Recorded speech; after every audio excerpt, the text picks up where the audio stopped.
Hi, I'm Ben. And I'm Josh. And this is a Bad at Magic podcast, a podcast about games, life, and other things. And welcome to episode 183.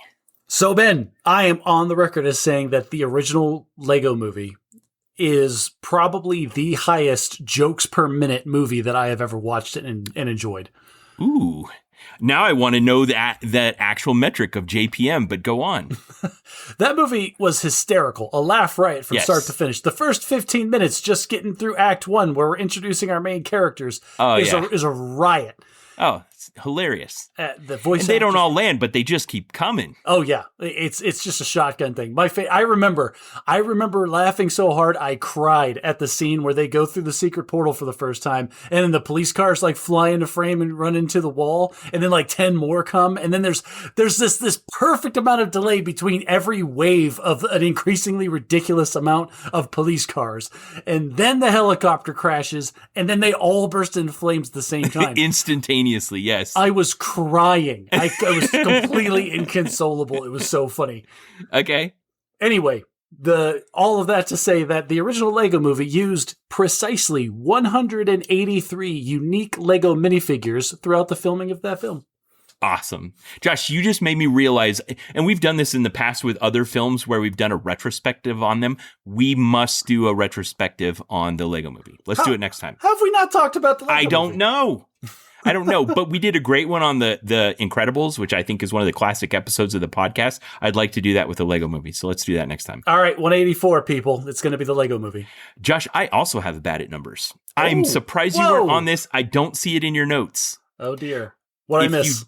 If you divide 183 by 26, it's 7 remainder 1. There it is. You're right. And ladies and gentlemen, welcome to Season 8 of the Bad at Magic podcast. It's amazing our wives still let us do this. There's been a lot of things that have popped up that could have put a stop to this podcast. I've deployed to the Middle East. We've moved across the country. There's the ever-present threat of time zone changes. And yet somehow through it all, we have not missed a single episode in 7 straight years. We had trademark infringements. We had multiple. That's not even changes. Exaggeration. Yeah. We had cyber crimes committed against us. Like, it's amazing we're still up and running. Yeah, listeners, and thanks to all of you that pointed out that our podcast logo had somehow fallen off of our podcast between episodes 182 and 183. That was explained in episode 182. There was 5 days where I felt like the guy trying to pick up the balls at a driving range. And everybody just like, hey, the pictures on the podcast aren't working. I'm like, yes, I know! The pictures on the podcast aren't working! That's me imagining balls pinging off the cage. Patoo, patoo, patoo. Be like, can you guys just stop for a minute? I'm trying to pick up these balls. Covered like just this enormous amount of flop sweat as I'm furiously pounding on the keyboard to try to figure out some way to fix it. And then I'm just getting pinged every 10 minutes by Ben. Hey, the pictures aren't on the podcast. I know they're not. Yeah. All right, Josh, I need to tell you about a personal saga I've had. It just concluded yesterday, so I'm finally safe. I can talk about the whole thing. So when we moved into our new house 2 years ago, I was, a second-time home buyer and a little bit inexperienced, and I don't think I combed as dutifully as I should through the home inspection report, which nestled in there somewhere is the fact that this home is 27 years old and still has the original HVAC system. Yes, and you had mentioned that you were talking about replacing not just like the thing that broke, but like any good service guy salesman. He came in and was like, well, there is this $150 part that needs to get replaced, but you really should just rip out the whole thing and replace it for $80,000. Yeah, yes. Yeah, that happened. But I went through the whole thing, and I also want to talk about the role of AI in all of this. I went through the whole thing of like, okay, so one salesman told me that, so I called another salesman and had him come look into, and he pretty much said the same thing, that basically the expected service life of a whole home HVAC system is 15 to 20 years. So I made it to 27. The breakdown was pretty significant, and to fix that one thing seemed fine if that was it. But if that broke down and then something else also broke down, and now I'm repeating the labor costs of taking it apart and putting it back together and the disruption, all of that, I was like, you know what? I'm probably lucky we made it 27 years. The only regret I have is that I didn't realize that this should have been a negotiating chip when I was negotiating the home price with the seller. Yeah. I should have been like, okay, I can see here it's still got the original HVAC system 27 years later. That's going to run me a pretty penny. How about we take $20,000 off the price of the home? I'd have been surprised if you got 20 for that. I would have countered, like they would have countered back at you with 10, and then you probably would have been okay with it. Yeah, and I would have. It cost me 38 with 8,000 in rebates. And then we're talking about with your interest rate and then the monthly payments and the compounding, like how much are you really saving over the course of the mortgage? Like, yeah, sure, you knock the 10 grand off and that's going to pay for itself when you get a new HVAC system in, 27 years. Yeah. So the new system's installed and functioning. It's great. There were a couple of problems I had that I kind of want to talk about. One is that 6 months ago, I'd installed new smart home thermostats that adjusted to the weather patterns, predicted your usage, made smart decisions, synced up on my smartphone, downloaded updates, all that kind of stuff. Really love these things. The new installer was just so against these. Even though I looked it up and they were compatible with it, he's like, no, we're going to install our own. Like I'd have to rewire it and I don't want to do that or whatever. I'm not doing it. I'm like, fine. Okay. Interesting. Okay. So he just doesn't like them? He didn't like them. And the ones he installed are just strictly worse. They're not Wi-Fi enabled like the old ones were. They don't have as high resolution of a display, but whatever. He says that they're better at operating the energy efficiency of the new two-stage system or whatever. I'll figure all that out. But then I had these brand new, 4th gen Google Nest thermostats that I bought for the house sitting here. And I was like, what do I do with these? Wait, didn't they discontinue Google Nest? I don't know. Did that happen? I thought they did. Google Nest has not been officially discontinued, but Google recently discontinued Nest Mini and Nest Audio speakers to make room for new Gemini powered hardware. Oh, this device is smart, but it could be smarter. Anyway, so then I just have basically they cost me like $500 for the two of them or $700, something like that. They're like $250 each. That's ridiculous for a thermostat. Oh, I know. So I have them sitting here and I'm looking at them, and now it's just a chore. Like I definitely can't just return them to the store, even though I have all the original packaging and everything. So I'm like, all right, this can be a gift to my kids in the form of a chore. Hey kids, I'm like, do the thing. Here's the original packaging, the original receipt. Sell it however you want. eBay, Facebook Marketplace, Craigslist. I don't care. You can have the whole thing and get however much money you want out of it. That's up to you. You see, I would have set a price cap. I'd have been like, I get the first $200. Anything you get above and beyond, that's yours. Oh, that's so good, Josh. Why didn't I think of that? I just wanted to offload the chore and I didn't care. Like that's fair. Yeah, you just didn't want to throw them away, but you didn't get anything out of it either. So this might as well be you throwing it away. Exactly. So there was that. Then the installers they sent were young, but seemed to know their stuff well enough. But there were problems. Okay, I need to talk about the selection process, listeners. I'm going to try to keep this interesting. So there's a part of me that when I come to a thing like this where I'm getting worked. Okay, let me ask you a question, Josh. When you were a pool installer and somebody was like, they're paying you to come every month for, I don't know, $60 a month to come clean their pool. I don't know how much it actually was. Wow, way more than that. Good Lord. Okay, $6,000 a month to come and clean their pool. There you go. And they would be like, hey, could you also, I want to convert my pool to salt or whatever. And you're like, all right, that's going to cost you. What % of the time did you just give them a bid and they took your bid and they were good with it, as opposed to they had another pool guy come and give a competing bid and compared the two? Once there was one guy, and he was the richest guy that I worked for. Once? Only once. Everybody else just wants it taken care of. That's the reason they have a pool guy, Ben. It's like, hey, I this wonder broke. if there's a price threshold. Do humans have a price threshold? Like, okay, I'm for this thing that's complex and has labor involved and parts and is a high risk if it goes wrong.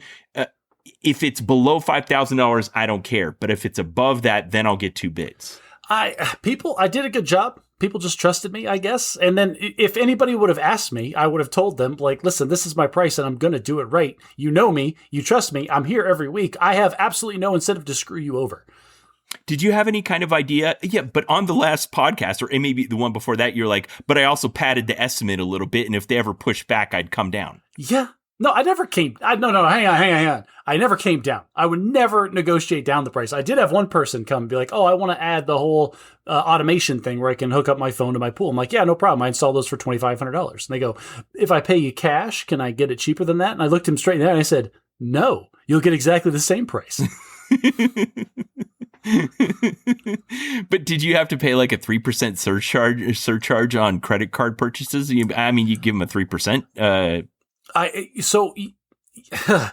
Yes. The answer is I had to pay the 3%, but I never wanted to nickel and dime clients on stupid things like that. I abstracted it from my thinking. Well, I knew this was going to be like a $30,000 purchase, so I did the due diligence and did the bids. Now here my house has an upstairs air conditioner and a downstairs air conditioner and furnace, so it's two separate systems. So one was completely down and it was the heat wave in the middle of July, but it was enough that like the house was still livable. Right, it's just the other one in the sleeping area is working overtime and keeping it tolerable. Yeah. Yeah. So the house was staying tolerable. So I'm like, okay, I got time to do this right. So I had one company come out and give me a bid, and I had another company come out and give me a bid, and they were complicated, but fortunately, and I didn't plan it this way, both companies basically offered me the same hardware, even from the same manufacturer. That means either that manufacturer has a really, really good local sales rep or some hardcore incentives, or it might actually just be the good one in like that you got. Yeah. So the bids were pretty easy to compare, but there were some differences, some significant differences. And I don't know enough to do that. So I fed them both into ChatGPT. I was just like, all right, AI, here's what I'm trying to do. Here's how I feel about these two companies. Here are the things that are important to me. Here are the two bids. Compare them and tell me. And it was so good. It was so good, Josh.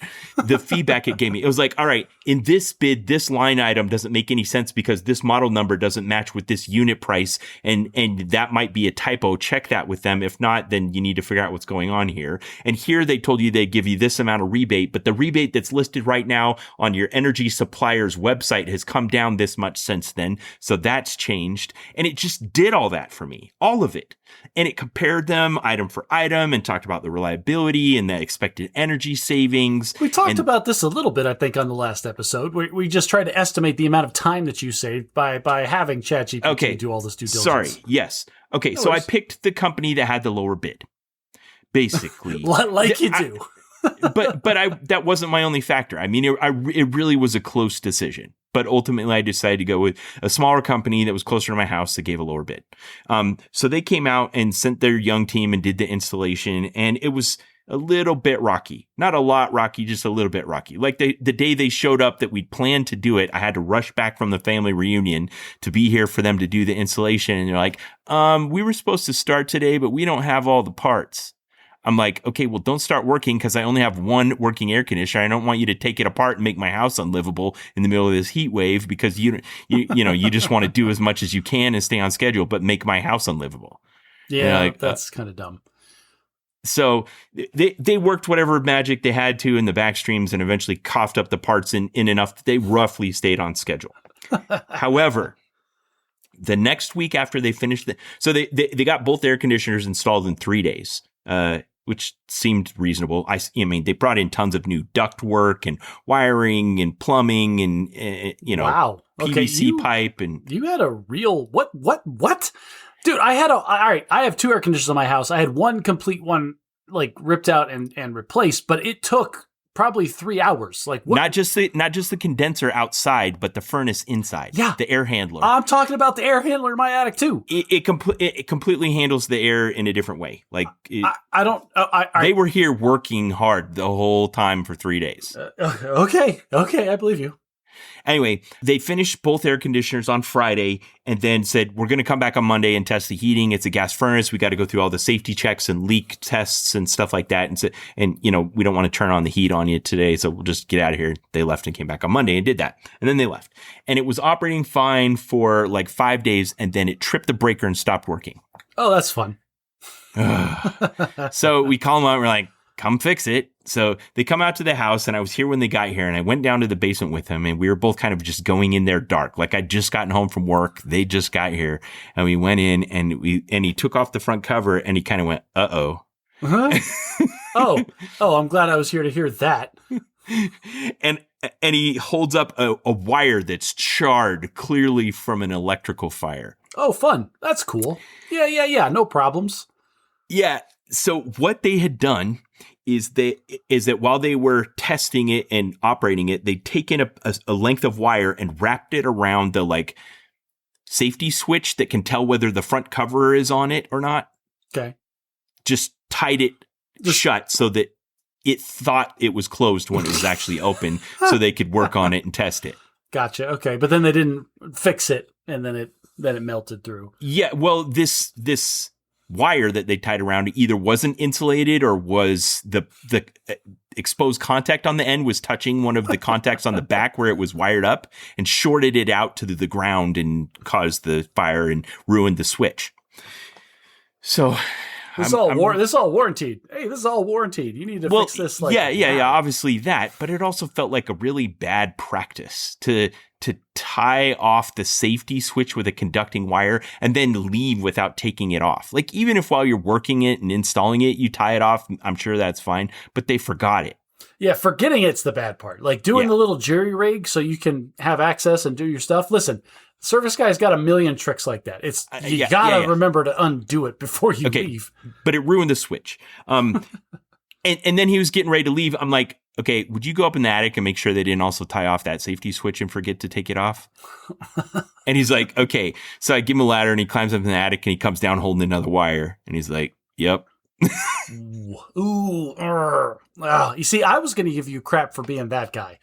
Like, you've ever seen those signs where it's like, oh, if my hourly rate is $100, if you're going to sit over my shoulder and watch me, it's $150. Yep. I get it. 100%, Josh. I don't know how to install HVAC systems. I don't want to be second guessing them on everything. But what had happened is there had been enough things happen where I can't just assume it's going to be okay anymore. No, I agree. And I understand, and I'm not blaming you. It just sucks that it sucks for them that you were over their shoulder and they did something to screw it up. Because otherwise, if you weren't there, the guy could have been like, oh, you know what? Total manufacturer thing happens all the time. I fixed this for you at no extra charge. Sorry for the inconvenience. And then he gets to walk out and go back and chew out his guy. Yeah. Yeah, exactly. Yeah. So they came back yesterday and installed the new safety switch because the short and the brief electrical fire that tripped my circuit breaker damaged the switch so that it wasn't functional anymore. So they replaced the safety switch. As far as I know, everything's fine and installed right now.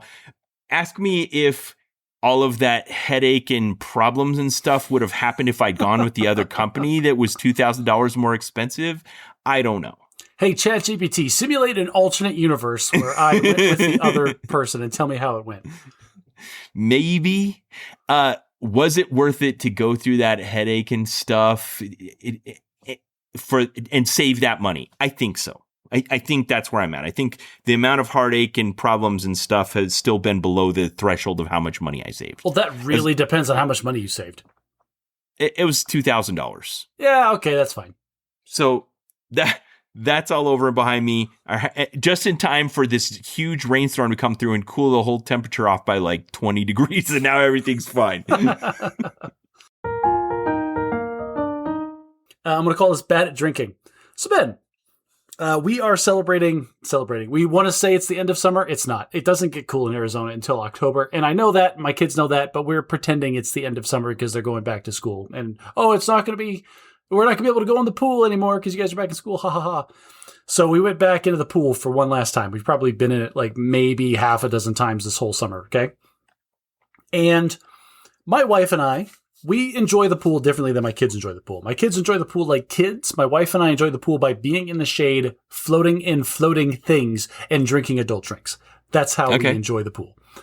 And honestly, flip a coin whether my wife actually gets in the pool or just sits on the side of the pool.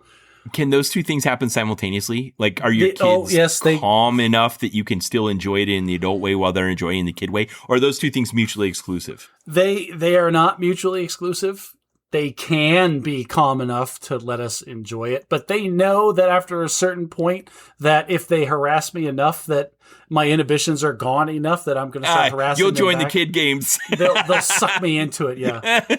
I love it. I almost threw my back out throwing my daughter this last time, though. Anyway, we tried something new because we knew this was going to happen. So we're doing our grocery order we always do our grocery orders on the weekends, pick them up first thing Sunday morning, then we're in the pool Sunday during the day. Let's get some pool drinks, some summertimey delicious drinks. And so we found Cutwater makes Mai Tais. I don't know if you've ever had a Mai Tai. It is a rum drink. Rum is Josh, distilled. I've never had a Mai Tai. Mai Tais are delicious. This is all right. If you ever come to me and say, Josh, I need a drink, I'm starting you off with rum because it's distilled from sugar and it doesn't matter what you put it into, it's going to be delicious. Okay, but what's a Mai Tai? What combination of things? It's usually fruit juices and rum. And so it mostly pineapple, mango, like tropical fruit stuff. Okay. Got it. Okay.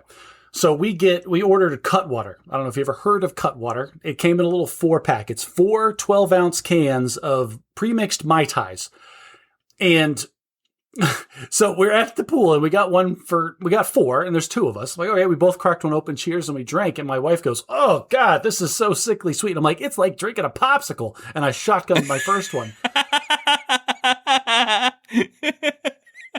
That reminds me of the meme where the Queen of England's sitting there and everyone around her looks horrified and she has a giant stupid grin on her face. That kind of happened. My wife only got through like half of hers and she's like, I can't. It's just disgusting. I'm like, oh, that's fine. I'll finish yours off. And I drank that one. And then I crack open the third one because now I'm feeling good and I'm leaning into it. And the fourth one, I don't remember opening, but apparently it also got drank. Ben, I haven't been... Okay, it was a 4-pack. It was a 4-pack. I ended up drinking all 4. I assume after the fact you've researched what the percent alcohol by volume and volume is. I'm getting there. Don't steal my punchline. All right. So I've said on this podcast, I have to learn this lesson probably once every couple of years. Yeah, that I can't go that hard anymore. And I was so Ben. I've not been that drunk in a very, very long time. Did they have to pull you out of the pool? No, I was fine getting out of the pool. But I went inside and I grabbed my kids by the back of the neck. I'm like, we are going to watch the greatest movie ever. Sit on the couch. And I turned on Armageddon, directed by Michael Bay. And that's what Drunk Josh thinks is the greatest movie ever. Well, I remember that from my childhood being an amazing movie. And I was so drunk the room was spinning and I was falling off the couch. And I still was like, wow, this is an editing nightmare. I don't know why. But at one point... But did they enjoy the movie? It's a fun movie. The movie doesn't matter. I got up and left and passed out. I did not fall asleep. I passed out in my room and woke up several hours later. Apparently my eyes were bloodshot red and I was still kind of drunk. Aww. And so then that's when I'm like, what in God's name is in these Cutwater Mai Tais? And I realized that they are like 15% alcohol by volume or something. Holy smokes. All right. So then I see on the internet, like I swear. Are they like 8.9 ounce cans or are these like 16 ounce cans? They're 12 ounce, like a soda regular can. soda cans. Yeah. And I drank all 4. But then I swear my phone listens to me because then TikTok starts feeding me TikToks about Cutwater. And apparently the CEO of Cutwater came out and said, hey, we call it Cutwater because 1 can is 2 drinks. You're supposed to split it in half and fill the rest up with water, you feral animals. What are you doing just drinking them all straight from the can? Ben, Now you tell me. I had 8 Mai Tais while I was sitting out by the pool. Is that a lot? It's a lot. It's a lot. Ben, I was hungover all Sunday and all the next day at work. Nicole took 1 sip and instantly knew it needed to be diluted. You're like, this is great. She drank 4 ounces like, oh, I can't handle it. It's too much. I'm like, this is fantastic. I'll take all 4. Oh man, good thing you only bought a 4-pack. It was so bad. We're never doing that again. Have you learned your lesson, young man? I've learned my lesson for the next calendar year, yes. Okay, good. I want to close the loop on a story that happened. This is a weird ending to this story. So I told you about how me and a bunch of guys at work went out with a guy who was a hobbyist about his Tesla. Yes. Young guy, super hyped about tech. And on the way there, he was letting it drive. Not just letting it drive in like a straight line on the freeway, but like having it turn at stoplights and stuff like that. And I told the story about how it had made what felt like a bad enough decision that I shouted at him and he grabbed the wheel and overrode what it was going to do. Yeah, Tesla's not 100% on their self-driving stuff. So I got back off my week off where I'd gone to the family reunion and done all the HVAC and stuff like that. And he was kind of moping around. I'm like, what's wrong with him? And they're like, he got in a crash in his Tesla. I'm like, oh, really? oh, did he now? So I pulled him aside. I'm like, what happened? And okay, if you'd asked me to try to anticipate what the truth was, I would have been pretty close to the truth. And that is that car is covered in cameras. And when it gets in an accident, it basically stores all the information, uploads it to the cloud like an airplane black box. Yeah, but not to like not to his cloud. No, Tesla's cloud. Yeah, absolutely. Because they want to analyze what went wrong. Because this car, I asked, the first question I asked him is like, oh, did you have your hands on the wheel when it got in the accident? And he was like, no, I did not. And they say that like on the little warning thing, like, oh, you're still responsible for driving the car. So I'm sure the fact that it was under fully automated driving when it got in the accident is part of the reason that they'll be very interested in this crash data. So I asked him to start telling me the story, and I assumed it was just that, the fully automated driving made a really bad decision. And then he pulled up the videos on his phone. And Josh, I got to be honest, if I were to plan out a scenario where like something happened so fast that there was no time for man or machine to react to it, this was it. Oh, okay. So just a standard car accident. Kind of. It was on the freeway, and there's 6 lanes where it was, and he was in the third lane from the left, the middle-ish lane, and the traffic in the first and second lanes had started to slow down because of a clog after the exit. And then a car in the third lane next to him, somebody in the second lane pulled over into the third lane, and that car swerved over in his lane without signaling. About 1 second's worth of warning. The standard, somebody screwed up, and then it's this domino effect down the chain where the person in the back is the one that pays for it. Exactly. So it hit the car swerved into his lane, immediately contacted front right fender and basically knocked the front wheels loose. And then he went over into the wall all the way to the left. Man, that is all it takes too. That freeway speeds, like just getting loose is like, you're done. It's all over. Listeners, the worst thing you can do is swerve into other lanes. Okay. Just eat the accident, slam on the brakes and deal with it. Absolutely. For the other person that caused the accident. In this scenario, because he didn't just have one camera angle. He had the front camera angle. He had the rear camera angle. He had the left. He had the right. So we watched this thing several times over with all these camera angles. And here's the great scenario in this real life situation that happened.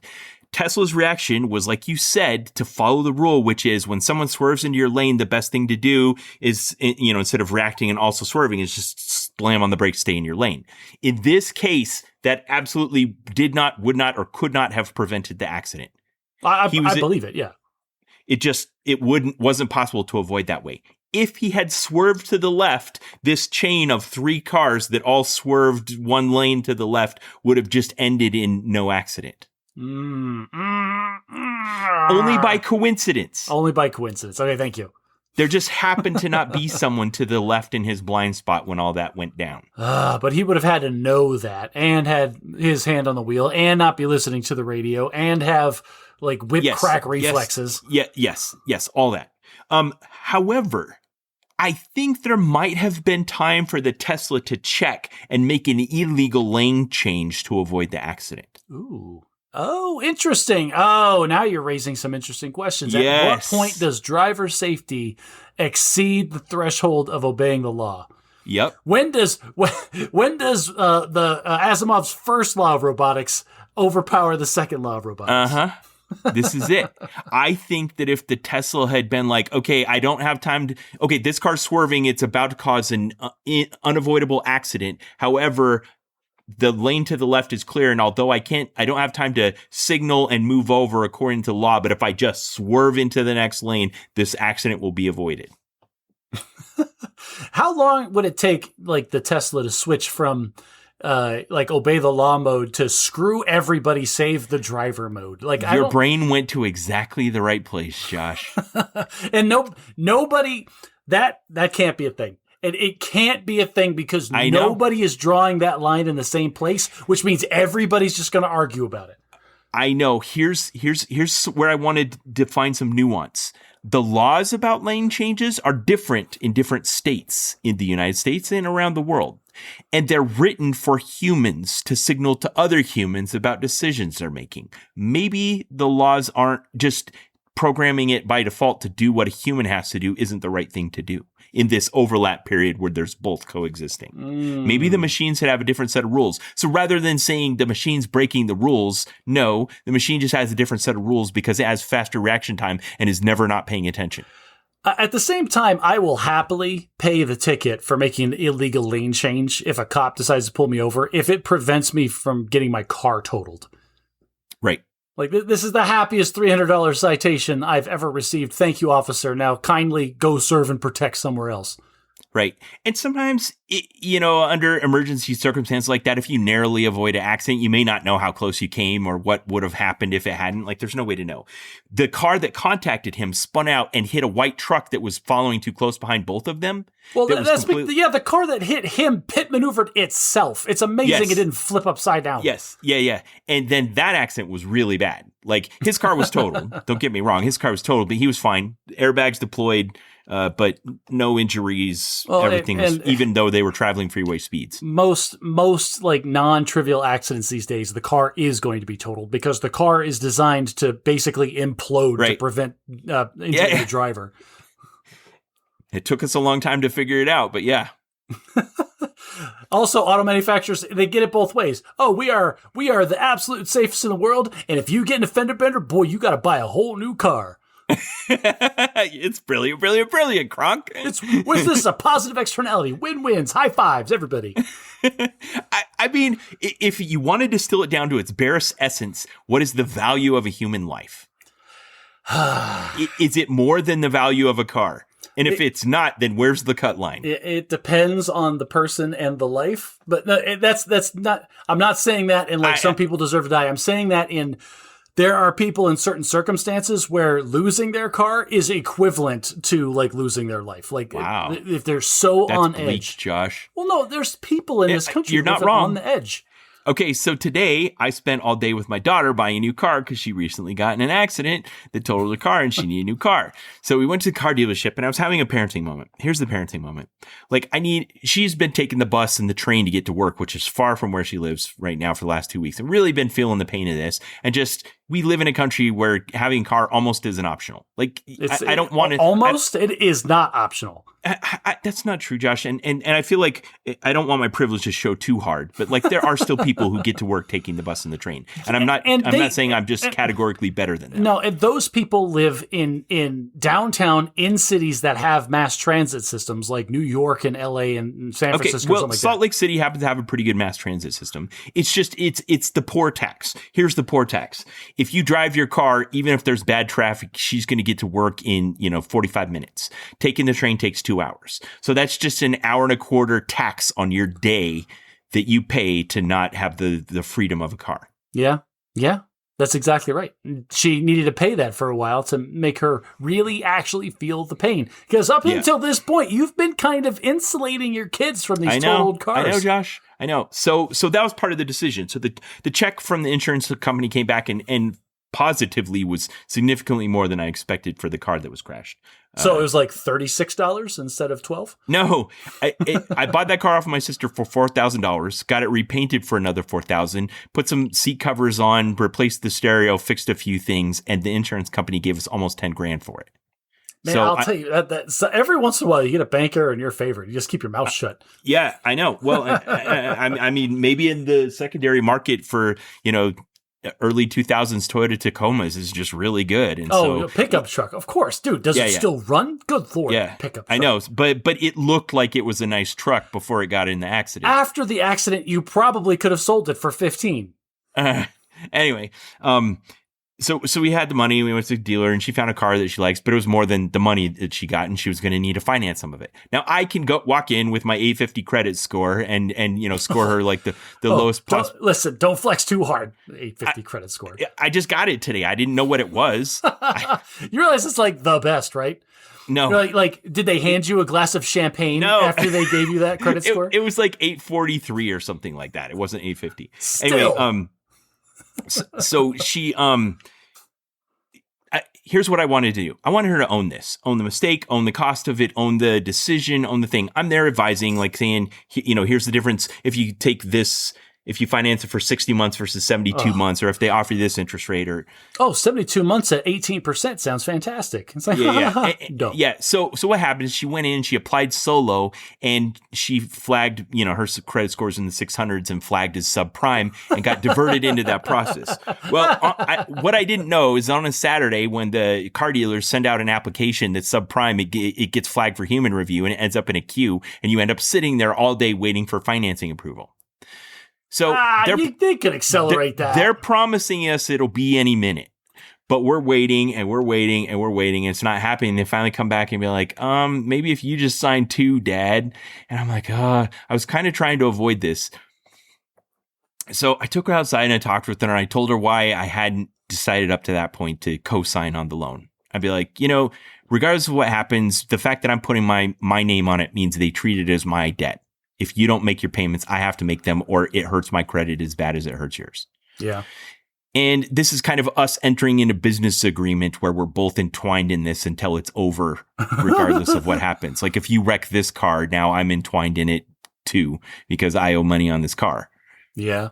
And she's not like, if she wrecks this car and that note comes payable due right now, she can't cover that. No. So either I, take the hit and suffer through it with her, or just again parachute in and rescue her. Well, it's like, and here's your car insurance check. 100% of that you thought you were going to use to pay for a new car now goes to paying off the old car, and now you're back to having an e-scooter. So at this point, we've been doing this for 6 hours. I was not planning on spending 6 hours on this today. I was planning on spending 2 to 3 hours on it. They do this to you on purpose. They put you in a room where the air conditioning is jacked up. They don't give you any snacks. It wasn't that kind of car dealer. They weren't force feeding us the gap coverage and the extended warranty and stuff like that. None of that happened. I like this place. I would go back there. But after being there for 6 hours, I never want to see that building again, unless it's on the receiving end of a Molotov cocktail. It wasn't their fault. It really was the financing. It wasn't their fault. Ben, they're the ones that are doing the financing. No, they aren't. It was a credit union. They're like, they even contacted a second credit union and filed a second application, and it also was delayed. So we're sitting there in the office, and I was sitting there when they pick up the phone and call the credit union, and they have me on speakerphone while I was in the room. Josh, this is not theater. This is not theater. I know this, but here's the thing: it is 2026, Ben. After 45 minutes, I'm like, okay, what's going on? Hey, it's gonna be any minute. You've been telling me that for half an hour. Here's what's gonna happen. I'm gonna leave. You're gonna call me when this is all settled, and we're gonna e-sign all of this crap like we were gonna do in this building anyway. We did leave, and we did e-sign. You see, there you go. You didn't have to be there for 6 hours. It wasn't. It just tied up the day. It's their fault. It's their fault. It's their fault. No, I'm not joining on that. I haven't defended it appropriately. Anyway, you are not feeling the appropriate amount of rage. Like they stole your life. When they're on the speakerphone, they're like, "Hey, we're going through the queue as fast as we can. We've only gotten to the application that was submitted at 11:20. You submitted yours at 1:30 or whatever." How do you get so mad at the government and not mad at a company that's just stealing hours of your life for no reason? It wasn't no reason, and it wasn't just a company. It was a company and 2 banks. And I saw the whole thing unfold in slow motion. They don't. How does that give them a blank check to steal your time? They weren't stealing. No one was stealing. This was just process happening. That's insanity that you give them such goodwill for this.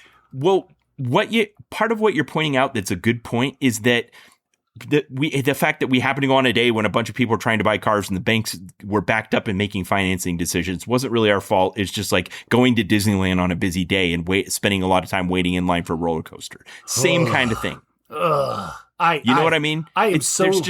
I'm so There's defensive. other people in the queue, and I can't cut ahead of the queue just because I'm more angry than they are. Don't rephrase this in a way that I'm going to find more palatable. Like this, I am so intolerant of people wasting my time for stupid This reasons. was a queue, Josh. No, it was I know. clearly a queue. I know it was a queue, but they could have said, "Hey, I don't know how long it's going to be. Why don't you guys go get some lunch or something?" They Come back did, in a couple and we hours. went and got some lunch. And I'm really glad I ate a good lunch because the rest of my day went to crap too. But so we finally come back, and they're like, they still haven't made a decision. Are you sure you don't want to add your name to the application? Now, there's another consideration, and that is when they finally approved my daughter's application with a 600 credit rating there, and they're like, okay, we'll approve it at 18% with on a 36-month term with a double down payment. Yeah. And it's like, yeah, that's the thing. You see this coming. Like, okay, I'm going to wait another 3 hours to get a deal that's laughably bad and just like, and then just start over. I get you.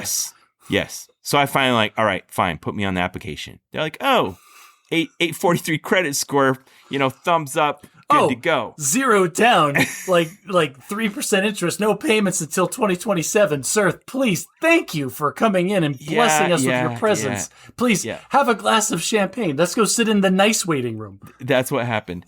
So I mean, but yeah, then it went fast and it was all over, and it was a much lower monthly payment for my daughter and a lower interest rate. So she's more likely to actually make these payments. I don't know if my decision to try to have her go through trying to finance it herself was worthwhile. Maybe she just learned a lesson about like why it's important to be responsible and pay your bills on time and all that kind of stuff. Or if she just learned like dad was holding out on me. So this is the part that I want to piggyback on. Like, you're trying to teach her this life lesson, and then I hope she understands and appreciates the amount of just pain and inconvenience that you lifted off of her. Like, and not even that, just like the financial burden that you took off of her with the lower interest rate. This is going to sound. It went from 12% to 5.8%. This is going to sound vindictive, but I may have floated the idea before my wife kicked me in the face. I would have floated like, hey, I think that on top of your monthly payment for this vehicle, I think you owe me $50 a month. Like, you see, but that's not unreasonable, I don't think, right? This is, if we're in a business relationship, what am I getting out of this? Yeah.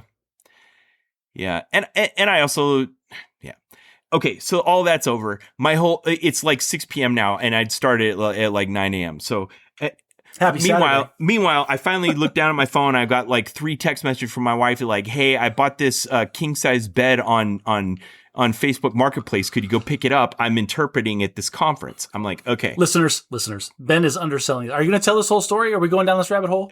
You could tell. Okay, I'm just going to say this part. Ben took time out of his day to go pick up this bed that his wife had purchased, but he's underselling it. Oh, my wife bought a king size bed on Facebook Marketplace. Listeners, Ben's wife purchased a bed that was hand carved for a Viking prince at some point. Okay, this thing is like he needed a truck to follow him with an oversized load sign on top. Okay, like this thing is enormous.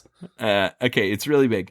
So I had to go to run to my dad's house and get his pickup and his trailer and then go. And so we've reached the point in the Facebook Marketplace transaction where they're like, okay, here's my address. Now, this is a safety feature of Facebook, and I like it, and I'm in favor of it, that when it offers you something in your immediate vicinity, it casts kind of a circle, but it obscures the actual distance to where it is until you get far along in the sales process. Yeah, it's trying not to get people murdered. Yeah. And when she finally texted me her address, I looked it up and my Google map zoomed way out and showed this really long line on the other side of 2 sets of mountains. And I'm like, whoa, it was an hour and 10 minutes away. Oh, geez. Those are always the favorite ones. Like, oh, well, this trip isn't so bad. This is a short little road trip, sweetheart. We can see the ocean. It's zoomed out so far.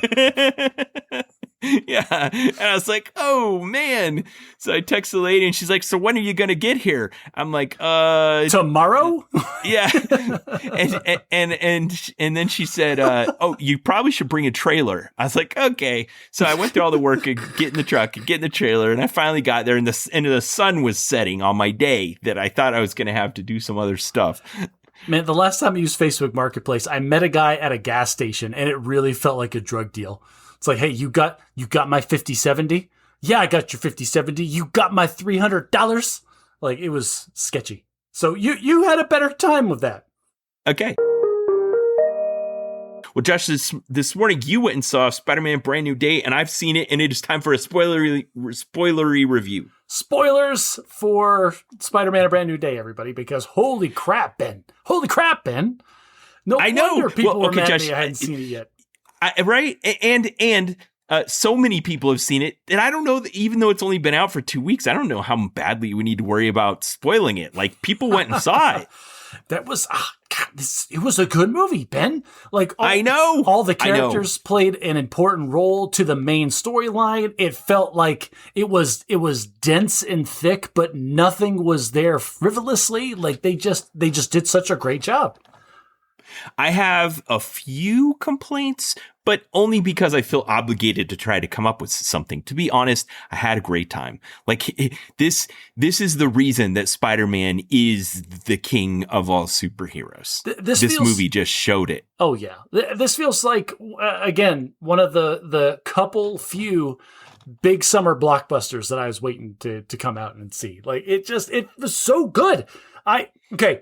Special props, special call out to actor Tom Holland's dialect coach. He actually sounded like he's from New York in this movie. I know, when you hear him in interviews, he's obviously a kid from England. Well, what took you so long to go see it, Josh? You've seen some... lots of reasons. I don't know. Life gets in the way. I've never had to persuade you to go see a Spider-Man movie. No, and it's not like it's not like I had an impediment, like, oh, I don't want to go see another Spider-Man movie. Dude, I've been busy, man. I've been slammed. All right. And I don't want to disrespect that. Okay. Well, like, kid stuff, and then, my wife and I planned all of these fun adventures. Like, that's right. Your kids started school this week. That's school, a pretty good excuse. But like back in May, my wife and I were like, hey, let's do fun things. We planned out all of these sporting events. We planned out like, oh, let's go see a play. And like, oh, hey, let's go see this interactive Titanic thing that's in Scottsdale. Oh, hey, let's go do a Broadway show. And we're like, oh, that's in like August and September. It's like, oh yeah, that'll be great. Sounds fantastic. Ben, every weekend we've got crap going now because past us like just loaded up the schedule for future us, and now that's present us. Okay, so you finally got a slot this Saturday, and you went and saw it this morning. We saw it first thing this morning. I will never make this mistake again, Ben. All right, let's hear about this because I want to know. So I was working from home yesterday. I'm like, you know what? I want to see Spider-Man. I told my wife, we are seeing Spider-Man tomorrow. And I pull up the local show times, my newly renovated local theater. So we got the big seats with the recliners now. Like, oh, it's great. And it's local. Everything was fantastic about that. But I'm like, oh, hey, it's 2.5 hours. And the first showing is at 9:00. That lets us out at about 11:30. That's the perfect time to go get lunch. That's 9:00 a.m.? 9 a.m. And I'm like, and idiot me from yesterday, I was like, that sounds fine. No big deal. I feel like that's too early in the day to eat popcorn. Yesterday, last night, it didn't dawn on me until last night. And I'm like, okay, it's like 10 o'clock. I'm getting ready to go to bed. So the movie's at 9. So I need to be there at 8:30, which means I need to get up at like 7. And like, then I'm like, oh, I did not think this through at all. You're like getting up as early as you do on a weekday on the weekend to do something entertaining. Not quite that early, but yeah, it kind of felt that way. And yeah, we were walking into the place like, and I was like, so does everybody want like the normal slushies, popcorn, and candy? They're like, yeah. And I'm looking at my wife and I just kind of shrugged like, well, that's a solid breakfast we're all having. Would you like, okay. This is one of the few times where I'm like, can I get the large popcorn? Like, would you like to upgrade that for a ridiculous sum of money? And I'm like, you know what? We haven't had breakfast. So yes, I would. Okay. Popcorn for breakfast then. A lot of cereals are made out of corn. So it's fine. It's totally fine. How crowded was the theater at 9 a.m. on a Saturday? This has been out for 2 weeks. It's blitzing through box office records. This is another thing that I've never had to deal with, is that we got to the theater and we got there at 30 minutes prior because I'm not a psychopath that's going to walk into the theater at the showtime. No. Okay, but if you're going at 9 a.m., it's not there's only a certain amount of time before the start. They'll open the theater. Okay, that's the part. Like, I never the thought never entered my mind that the theater has could get there too opening early. and closing times, because we walked up to the door and pulled the handle and it made the noise where it's like clearly not going to open and shuttered. And all of us just dumbfounded for like 5 full seconds. Like, what do you mean this door doesn't open? This door always opens. I pull, it opens. I go inside and I watch my movie. They weren't open yet. This was the, and then yes. I go and I look at the theater showing times and I'm like, okay, well, what time does this place open? Ben, movie theaters don't have set hours on their website. And so I was like, well, it's got to coincide with the show times? Surely, clearly, this can't be the first show of the day. And oh, yes, it was, Ben. Yes, it was the first show of the day. Wow. And here's the thing. Okay, let's talk about lines for just a second, because we were the first ones there. The first ones there. And then people start coming in and showing up and like doing the same thing. And they like look at us and they look at the door like, is it not open? Like, no, it's not open. Like, oh, okay. And we all start doing that thing where we're all milling around like passengers waiting to board an airline that doesn't have assigned seats. We all have assigned seats, but we've all got to go through the choke point of getting our tickets scanned and then go into concessions. And there were people that were showing up late and then like sidling up and getting in front of us, like standing physically closer to the door than we were. And I'm just like, that's not okay. We were here first. Like, this is kind of a cue. You just got here. Like, Josh, I could understand if this was the olden days of watching movies in America where we hadn't gotten around to assigned seats yet. But who gives a crap? The guy that has to buy a large popcorn and 4 drinks and 2 bags of candy for breakfast. That's the guy that gives a crap about who's standing in front of him. So go ahead. Sorry. I'm gonna do a tangent on your story just to get to the same point in the story where you are. Okay. When we went and saw Spider-Man, we were late because my daughter's was busy and I was doing something, and we got out and we were to the movie theater like a full 20 minutes past the listed show time. That's not good. We still waited in line to get popcorn and drinks and candy, and we filed into our seats that were of course open and waiting for us because we paid for those exact seats, and we sat down right as the last preview ended and the movie began, and it felt like a victory. You're a psychopath, and don't ever do that again. So I was getting increasingly uncomfortable as people trying to stand closer to the door than I was. But finally, they came and they did the thing where they unlocked the doors. And the guy, he did it right, because we see him unlocking the doors, but nobody wants to be that guy that leaps forward and grabs the handle and throws it open and darts inside first. Yeah, now you're kind of looking at each other like, all right, who's going to do it first? But the guy that unlocked the doors, he hit the handicap door open for me button as he was walking away from him. So they automatically open. So it's like, oh, the cattle sleuth is open. We can all go inside and get slaughtered now. I can guarantee you a month before they go and lock the doors and there's no one waiting there. Spider-Man has changed the equation. The guy that showed up after me got in through the doors before me. But this sucker is old school, and he had like, oh, we've got to pick up our tickets at will call. And so he made a left turn, and I laughed. I laughed out loud like, ha, I've got my QR code right here. Scan me in, please. That was the first one in line at concessions. Nice. Okay, but you didn't answer my question. How packed was the theater for the first showing 2 weeks after the release of the movie? It was at least 80% full. For like 9 a.m., people waiting outside in 108-degree heat to get inside, and it was still like 80% full. I know you aren't big on crowds. Maybe you'd rather be the only person in the entire theater if you had your choice. But to me, part of the advantage of going to the theater over my living room couch is being in a room full of people enjoying the movie together. Okay, you're right. I do normally hate everyone else that exists on the planet Earth when I'm trying to enjoy a movie. However, this is one of the very few times, I don't know why, this guy hit a sweet spot. There was a guy in my theater sitting dead center in the middle row in the center of the place. And he was a movie talker. Okay. Something would happen on screen and he would say something like the director of, spoilers everybody, the director of Damage Control says something like, oh no, I've never heard that name. And in that half second of silence, you hear him go, liar, he's lying. And I'll tell you what, I don't know what it is. Normally those people, like, I want to annoy the heck out of you. No, more than that. Like, I want to end their existence, like, in that moment. Oh, wow. This guy struck a perfect balance of, like, saying things that were, one, funny enough, and two, just sparse enough. He only did it like 2 or 3 times during the entire movie, and they were at parts where it was fine. Like honestly, it actually added just a little spice that I normally don't get in my movie going experience. Nice. I also had a person in my theater that enhanced my movie going experience. There was obviously a big family and like teenagers and all their friends like 2 or 3 rows ahead of us that stuck around all together and kind of congregated after the movie. And I don't know if yours had a post-credit scene. I don't think mine did. But at the end of the movie, when it was clear it was over and everything was over, one of the teenage girls up front goes, "Everybody say yay." And the whole theater immediately went, yay. And then we all had a good laugh. That's and I funny. appreciated that girl. That's good. I'm gonna put that in my back pocket. I might see if I pull that one off just to mess with my spouse. Here's what made it even better. I was like, oh, that was delicious. And I turned to my daughter and I'm like, that girl just peaked. And, and her mother turns around and she goes, she's been doing that after every movie we watch since she's 3 years old. I was like, oh, okay. Well, then that was just a Tuesday for her. That's fantastic. That's such a, I know. That's a great little ad. I felt like I was part of their family for a moment. We need to make this a thing. Listeners, we're making this a thing. Next time you go see a movie after the credits are over and you're sure everything's done, just do that. Sounds great. Everybody say yay. Okay. Well, what about the movie? Oh man, the movie. Okay.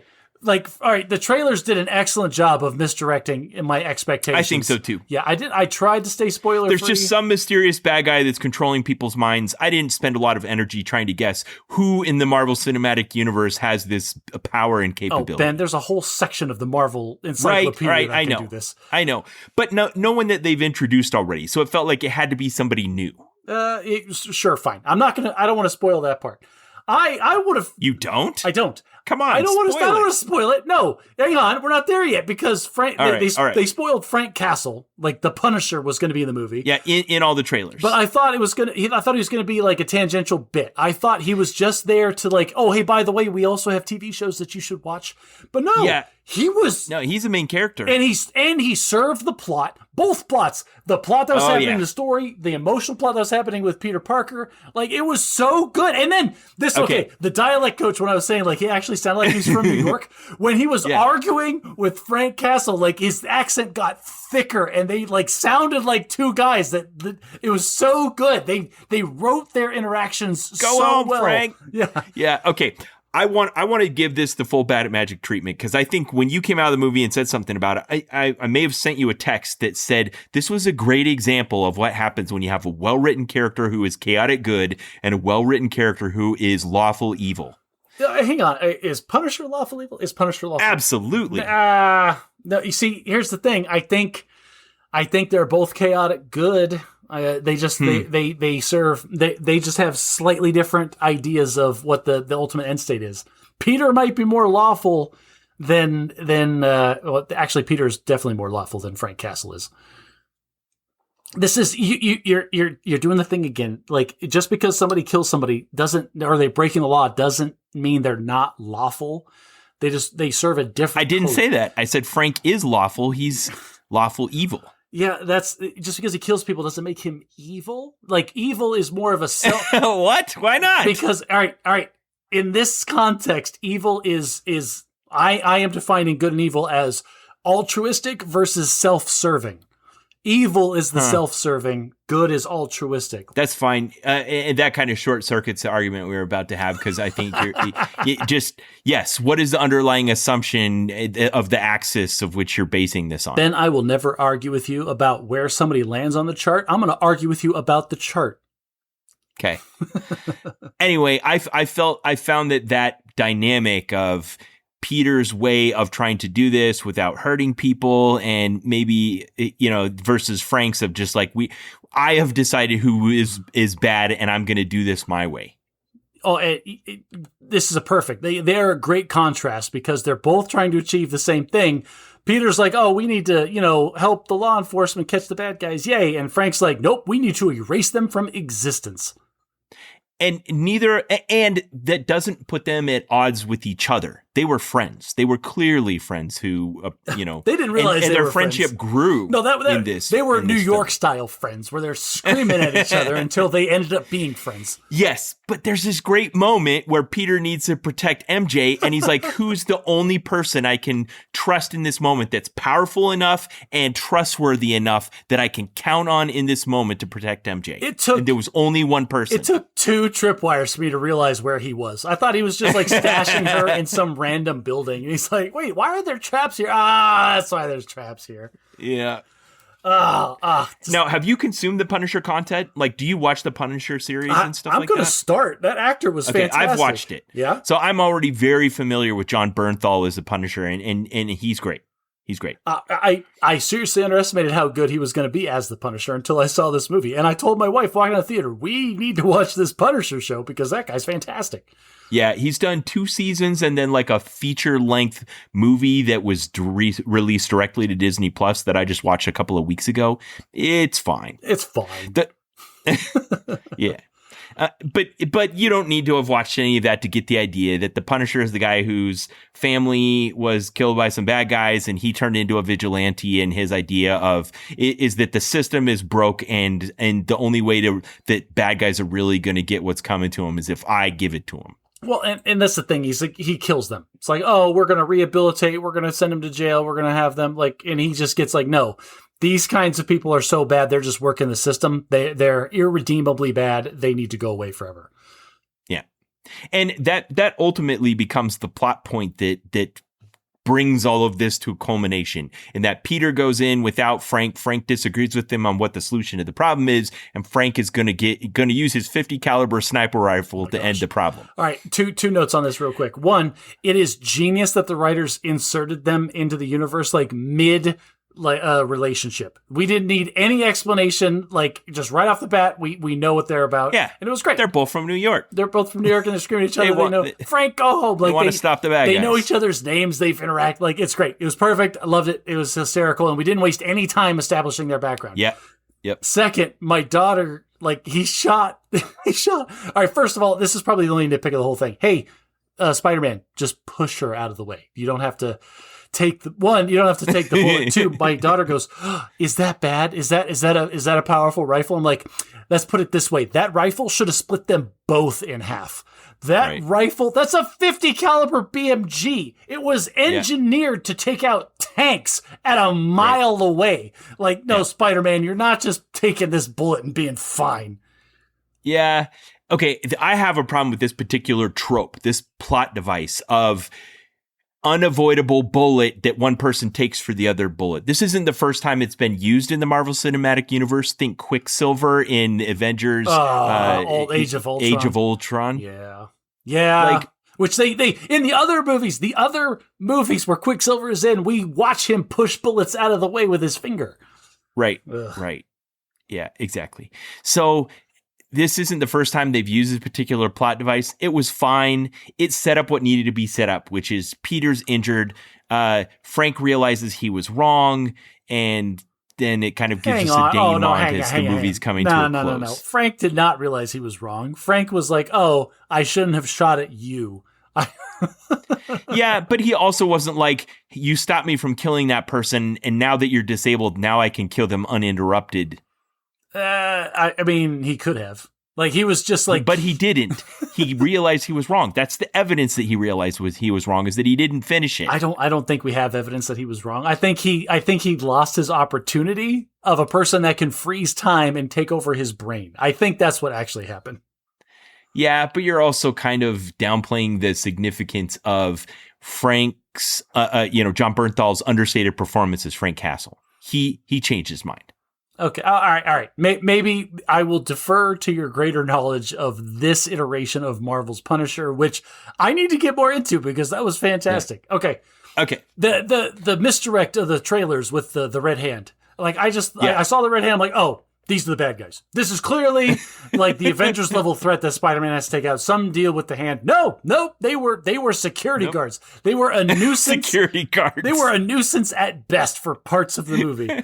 Like, That's and its coolest fight scene. all right. So props to all right. What was the last movie we talked about where they like sold the whole show in the trailers? I think it was Project Hail Mary, where they spoil the alien. The alien. Yeah, and it's like, okay, all the interesting things that you were going to surprise viewers with that hadn't read the book, you blew it all. This is a masterclass in the opposite end of that spectrum, where the trailers set false expectations and delivered a much better product than what they were selling. Okay. Yeah. Good. Hot take. I like it. The last one kind of did that in that even in the trailers and in the promotional materials and in like the actors getting interviewed, like when they were interviewing Tobey Maguire and Andrew Garfield and they were like, we hear you're in this movie. Are you telling me you're in this movie? And Andrew Garfield was like, absolutely not. I am not in this movie. Liar. So you needed your guy from the center row to call him out. Yeah, exactly. Oh, what was the other part of this movie that I love so much? Oh, it rang. It felt so good. It just like the emotional beats that they were hitting. And okay, they playing with tropes. Oh, Ben. Oh man. Okay, spoilers. Again, I don't know how many times we got to say this, but the scene where he's saving MJ and they hug and they kiss on the rooftop and then and then she reveals that she's being mind controlled the whole time. And Ben, the character on the screen goes, what did you think? True love's first kiss? True love's kiss is going to break the spell. Restore her memory. She said that on the screen, and me, the person sitting in the theater went, yeah, I thought that was going to happen. And then they did the thing that was so much better when he inadvertently confessed to MJ when she wasn't being mind controlled. She's like, dude, I don't even know you. And all right, so it was brutal. That was brutal, but so like correct. That is exactly how this character action should have taken place. She should have been weirded out and like trying to distance herself from this stalker. Yeah. Okay. Yes. And the very next thing he did, and maybe that's why she didn't try to distance herself from the stalker, that kind of surprised me, but I liked it. It felt like a positive change in cinema. He's like, okay, so there was a minute there where you were being mind controlled and I thought it was you, but it actually wasn't. And I totally kissed you. And I'm sorry because I obviously didn't have your consent. Yes. Huge fan. And just reinforcing. Well, so again, writers, like chef's kiss, like you guys all deserve a raise because it served two things. So many points. One, Peter Parker is an excellent human being and a good person. Yes. Two, like that solidifies like rebuilding this relationship that he's having with MJ. But three, Ben, it served the plot because then she gets to divulge back to him, well, I don't remember any of that because I don't remember anything, which caused him to realize that the other guy was lying to him. It all yes, it was like, Yeah, you're right. The fact that he was being a good person in that moment led to him solving the mystery. That's just perfect writing. Instead of some stupid Deus Ex Machina, instead of Black Widow giving him some random call with a tip-off or something like that, they could have done within the boundaries of the story that they had written. They had a character development moment that served the plot, served the character, and served the relationship that he's rebuilding with MJ. Like, it was so well done. I agree. There was some excellent writing on display here. For a property this big, for a movie this successful, there also was a little bit of bloat. And this movie suffered from a little bit of pacing problems, particularly surrounding the plot line with Hulk. Like, I get that it's cool to bring in Savage Hulk, even though we had Intelligent Hulk. Where did that go? It went away. I don't know why. They didn't explain it. Well, so this is the big sticking point with Disney and Mark Ruffalo, right? This is why Edward Norton? Yeah, Edward Norton was Hulk before. And then they brought him in. It was like phase 1 and phase 2 of the MCU. And he was like, okay, where's the Hulk movie? And they're like, so here's the thing. We're not giving you another Hulk movie. And that's why Edward Norton bailed. And so they bring on Mark Ruffalo, and I think that's his whole shtick is he understands that Hulk is, a major player in the MCU, but he's never going to get his own movie ever again. Huh. Interesting. Yeah, and I heard Edward Norton was also kind of a prima donna as far as like changing the script and wanting to be involved in every decision and all that kind of stuff. Oh, that's so fun. But all that aside, it just felt like it kind of it led to some cool action scenes and it led to some cool action scenes. Ben, shut up. This is Rule 0, Rule of Cool. We got to see Spider-Man and the Incredible Punisher. Hulk no holds barred. And like, okay, that was a fun little interaction. It's like, you just don't want to fight the Hulk. Like, yeah, I don't really want Yeah, you're probably right. Punisher is an unaugmented, just a guy. He's just a guy. Yeah. He doesn't want to fight the Hulk. That's completely understandable. But Spider-Man fighting the Hulk, shut up, Ben. That was too good. Okay, but there was also the whole thing with the like Peter inventing the little machine that could like stunt his powers, and then that. Okay, all right, that's going to change the MCU forever because that's going to lead to the technology that's going to phase in the X-Men and the persecuting of the mutants. It's a deal-breaking little bit of technology for the whole universe. No, it's not a deal breaker. No. This is an introduction that has to happen because that's the technology that S.H.I.E.L.D. is going to use to suppress mutant powers to start the entire conversation of mutants being persecuted and oppressed within the society, which brings the X-Men into the MCU. Maybe you're right.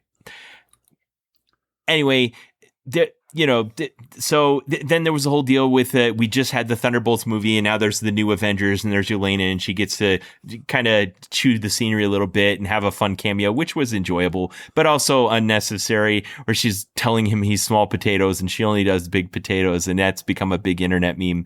I like that scene. I thought it was funny. I do like the new Black Widow, but two, that was the only scene in the entire movie where the CGI clawed something. I don't know. Like the CGI was bad. Like pulled you out of the moment. Yeah, because the fact that just wear a normal mask. Like, did it have to be a 100% CGI replacement of Tom Holland's head? It was so glaringly obvious. Yeah. So between bringing in Bruce Banner and bringing in Yelena to just kind of like move the plot along, that easily could have just been other things. I get that it introduced the plot devices and stuff, but it just felt like the need to tie it into the larger Marvel Cinematic Universe was a little bit, gave it some plot pacing problems.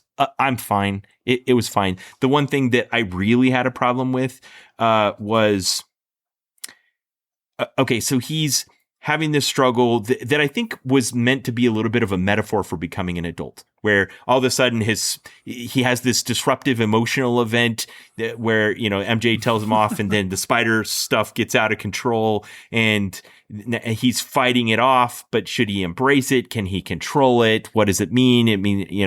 Is this something to be hidden? And I forgot what my point was. Is this just a metaphor for emotional control in a world where your responsibilities and your lifestyle, or like what your expectations are changing from what the reality is going to be, and then that you just have to come to terms and mourn the life that you expected to have, kind of thing? Very well said. Yeah, and I think this is why Spider-Man is the most popular superhero. This is why, if you're to judge, there's various ways to judge popularity, but his movies, there have been more of them, and they've had a greater success at the box office than any other superhero. And it's because he's just a normal guy trying to do the right thing. And he's having the same kind of problems that we all have, right? Like, he's looking at the outside in. He was overworking himself. He was having this mental breakdown. In other movies, he's like a kid just trying to make money, like poor Tobey Maguire. Like, he has real person problems that he has to deal with because he's not a full-time superhero like Captain America, like Incredible Hulk. I remember what my point was. There was this weird part where the AI that he's still using inside of his mask that doesn't feel like it's there because it's needed, but it's to just narrate plot points to us. So he can talk out loud and tell us what's happening, yeah. Yeah. So it said he was trying to put on, while he was having the organic webs coming out, was conflicting with this new spider powers. He was trying to put on the mechanical web shooters, and it said something like, the mechanical web shooters and the organic web shooters are conflicting with each other. Why? There's no reason. Like, he could still use the mechanical web shooters. Like, there's no... because we have to establish the rules of the system. Yeah. Okay. So then we got Sanderson's third law happening here, which is like, don't break it until you know what it is. And there's like he notices the pattern that every time that the Jean Grey jumps from one person to another, has a distance limit. Spoilers, Ben. I didn't know Jean Grey was going to be in this movie, and when Jean Grey's name popped up on the screen, I gasped loud enough for people in the back row to hear. And my daughter goes, "Is that important?" I'm like, "That's so important." Yeah. Okay. So it's great for you that you were able to go into the theater not knowing that information and got to enjoy the surprise of the moment the way it was intended to be. And you were the perfect audience for that because you knew the significance of her name. You knew what that meant, not just for that movie, but for the Marvel Cinematic Universe, because there haven't been a lot of intrusions by the X-Men yet. Well, Sony owns the X-Men just like they own Spider-Man, so it's it's a weird thing. Yeah, but you weren't thinking about the business relationships in that moment. Not in that moment. You were I wasn't. Yeah, I was. You think what are the implications of this powerful mutant that can control people's minds? Listen, one of my favorite comics in the world is sitting over on this shelf. It's called The House of M, and this is where Scarlet Witch goes absolutely bat poop crazy and gives everybody on the planet Earth the thing that they want the most in an attempt to create a utopian society. And just watching that play out is so fantastic. Was that the basis for Doctor Strange in the Multiverse of Madness? The House of M? Was it part of the plot? Kind of. Because one of the things that she was trying to do is recreate her children, which are kind of fake, but kind of a demon that's tricking her. Listen, we don't... Wanda and her kids get real complicated real fast. Okay. I don't have a lot else to see about this movie. I'm looking forward to see it again. I've been trying to get Alicia to go with me, but if she won't, I may go. I'll probably see it in theaters again before it's out of theaters. I have two more things. One, the whole scene where he's trying to come to terms with the organic web shooters. Like, come on. Like, Peter 2 handled this no problem all the time. And then he's like, and he's super grossed out by it. Like, he's like gonna vomit in his helmet. And it's like, and they made it so gross the way that it was like sputtering sometimes. Like, oh, they did a great job with that. It was made everybody in the theater uncomfortable. All right. And this is the second point. Okay, Ben. Okay. There was a magic spell that erased everybody's memory and nobody can remember Peter Parker. Okay? Right. And then Peter embraces MJ and he thought True Love's first kiss was going to break the spell and she was going to remember. But it didn't. It was a plot point that it didn't happen. That was really great. But at the end of the movie, he gives Ned... They do the bro handshake. They do the handshake and this just...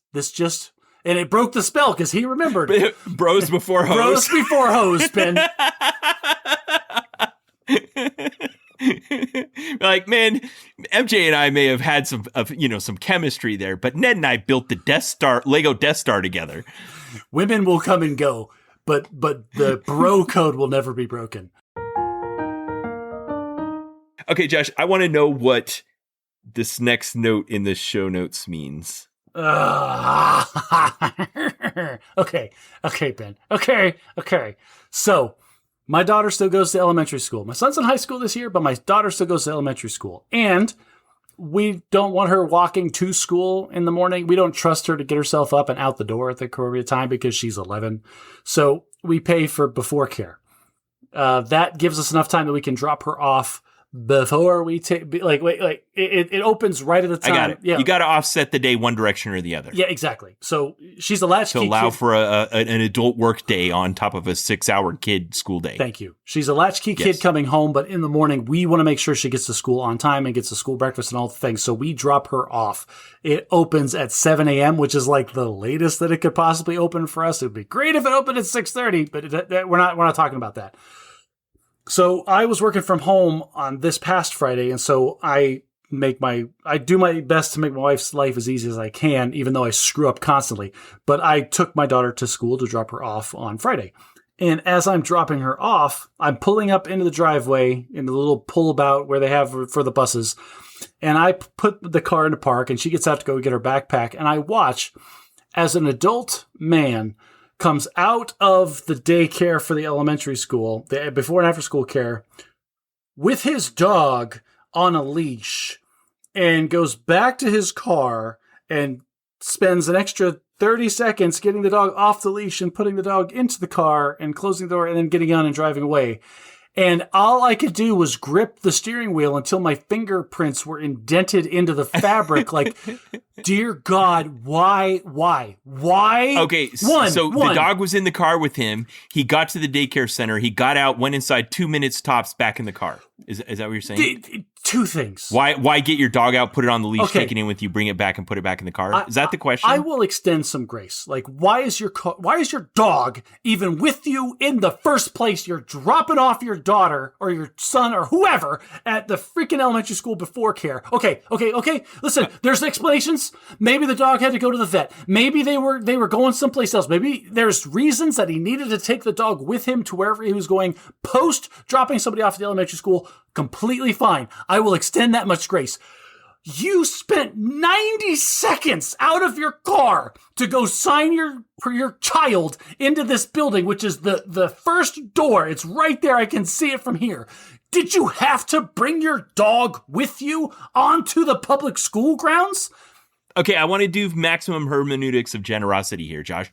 Maybe the dog gets anxious when he's out, and maybe he had to have it in the car for whatever reason, and it gets anxious when he's out, and it might destroy something, so he can't leave it unattended in the car. Also, maybe it's Arizona in August, and maybe he had something he thought might take longer while he was in there, and he didn't know how long it would take, and he couldn't just leave the dog in the car on a hot day. You know the things about leaving dogs in hot cars on hot days. I completely understand where you're coming from, and I understand your H of G. You're a better person than I am. Benjamin Rich. I have never once, not in my entire existence on this planet Earth, have taken my cat to any place that it didn't absolutely necessarily need to be.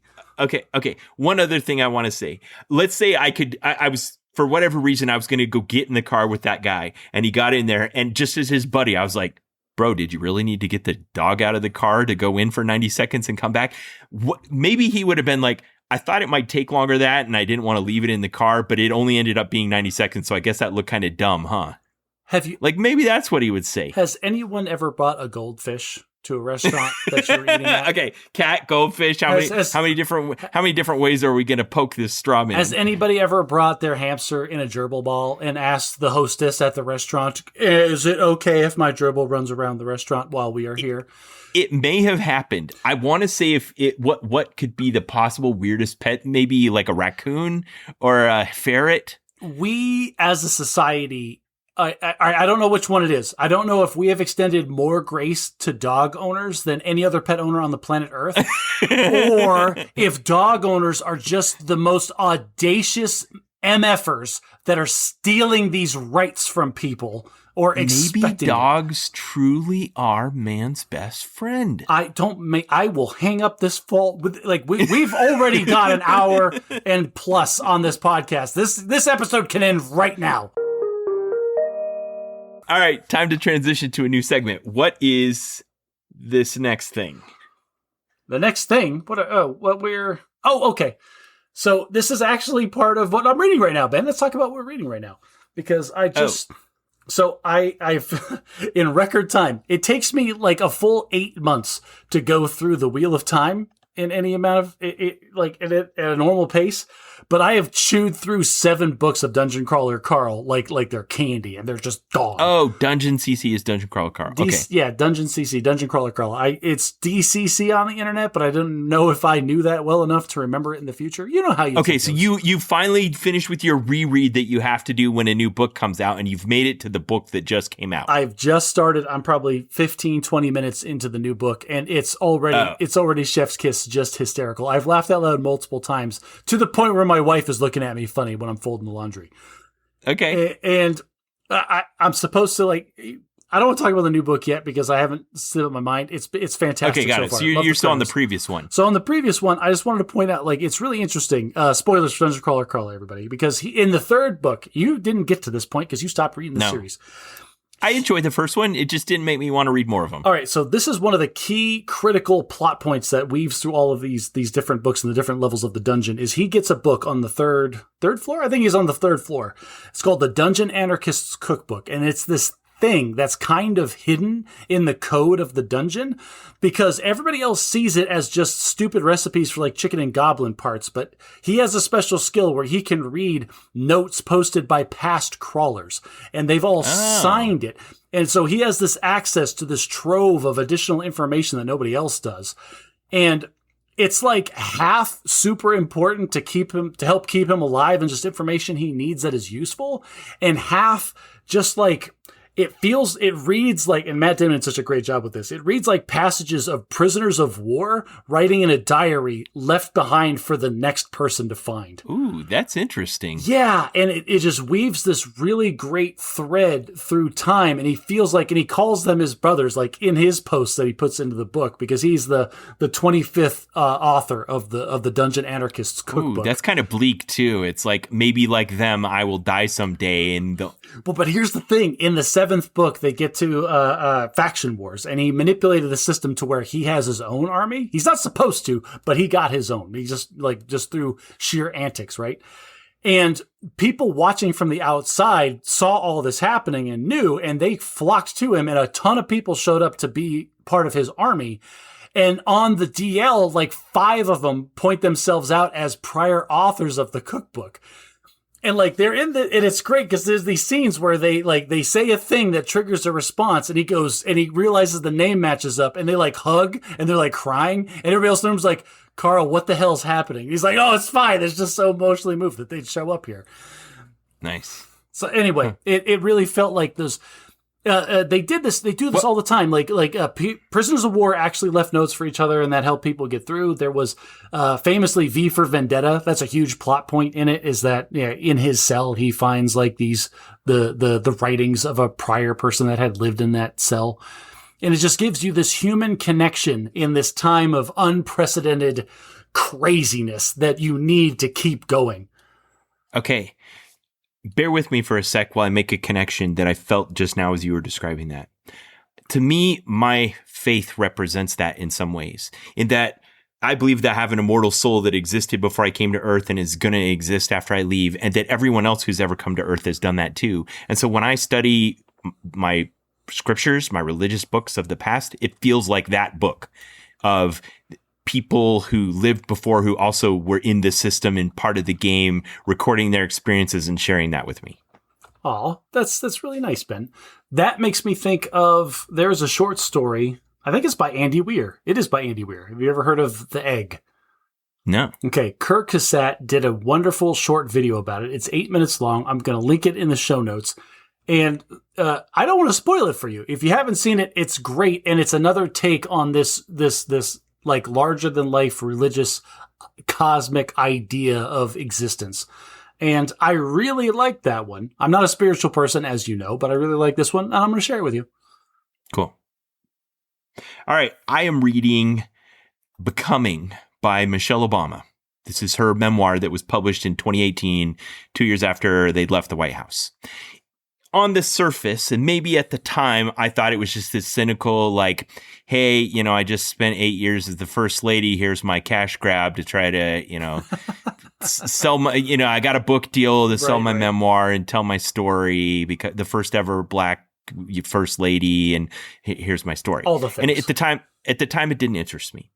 This is a great example of, I think, one of the core tenets of the Bad at Magic podcast. If you always want to be right, you got to be willing to change your mind. And we're always trying to change. And as you and I have identified in the past, maybe my male centric thinking was because I was filling my life and my mind with male voices. Remind me again, what's your new calling at your local church? I'm the men's group president in my church. Interesting. I don't understand how you could possibly get this male slanted view on things. Yeah, but yeah. Sorry, go ahead. No, it's okay to marinate in those kinds of thoughts.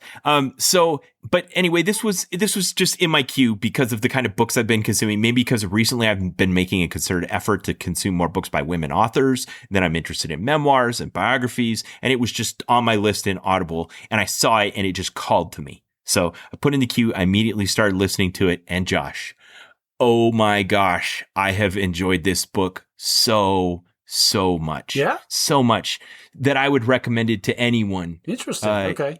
To me, a guy that famously does not like nonfiction. Even to you, Josh, you would definitely not enjoy it the same way that I am, but I still think you would enjoy it. I have laughed. I have cried. I have been astounded at her insight and sometimes at her willingness to be vulnerable. I've enjoyed the stories and the connections. Sometimes it's lyrical and poetic. Sometimes it's thoughtful and introspective. It goes 8 chapters before she even meets Barack Obama. And by that point, it has already succeeded as its own work. Okay. telling Great. the story of her youth and her childhood and her family and growing up on the south side of Chicago. And there's some interesting themes woven throughout it, thinking about it in ways that I don't normally. Like a white male in today's world doesn't often think about their privilege unless they're trying to be deliberate about it. But she's very conscious of it in that in the cases where she doesn't have it and she's at a disadvantage, and sometimes when she recognizes that she had some advantages that other people didn't have, that led to her ending up with a law degree from Princeton University. Okay. That premise by itself is enough to make me want to read this. Just the fact that, like you said, I don't think about my white privilege. Unless it's a conscious decision. But listening to somebody else talk about the times that they may have been receiving some privilege, I'm expressing that incorrectly, but I'm intrigued by the notion. So she grew up in a 2-parent home, and her parents made a lot of sacrifices so that her and her brother could be successful. Very selflessly, very in a way where they weren't telling it, but she was very conscious of it. So she could feel when her parents were making sacrifices for her, and she did a lot to deliberately avoid increasing their burden. But she was also very grateful and recognized what that meant.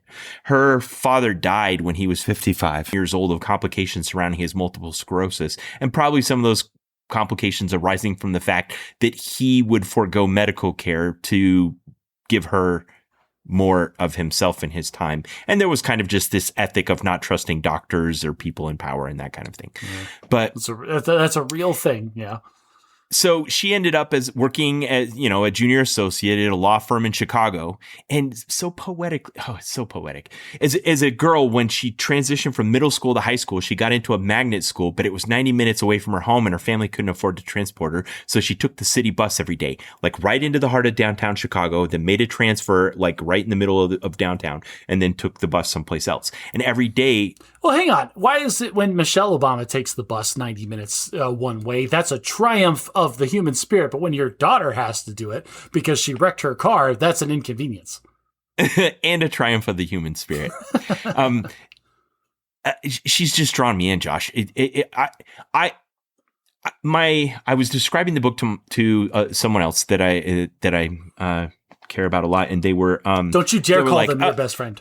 Don't you dare. It's my sister, Josh. I was describing the book to my sister, and she was like, oh yeah, well, anybody's going to do that in their biography where they paint themselves in the best possible light. And I don't know how to say this to somebody that hasn't read it, but it wasn't like that. Like you're just like hearing her voice. The glowing review that you are giving, it sounds like, and one of the questions I had was, did she write this, or was this ghost written by somebody that was just trying to pump her up? I don't know if it was, but she has a Princeton law degree that she earned, and she's reading the book in her own voice. Like she's the narrator of the audiobook. Oh, wow. So like, it can't get any more personal in that if somebody else wrote it, okay, but probably not. Like this came out 2 years after she left the White House. So she had time to write her memoir. That's interesting. Like, can you imagine narrating your own memoir? And like, does she downplay certain things? Like, how many times does she have to stop and go like, hang on, this is a lot. I don't know what the editing standards are as far as like if somebody gets choked up and cries when they're reading the part about their father dying, or do they say, okay, that was fine, but let's do another take with less emotion? or Listen, I understand it's your father dying, but dial it back a little bit. This has got to be understandable. or if there's a particularly funny part, you laugh. I've laughed out loud so many times. I got to tell you one.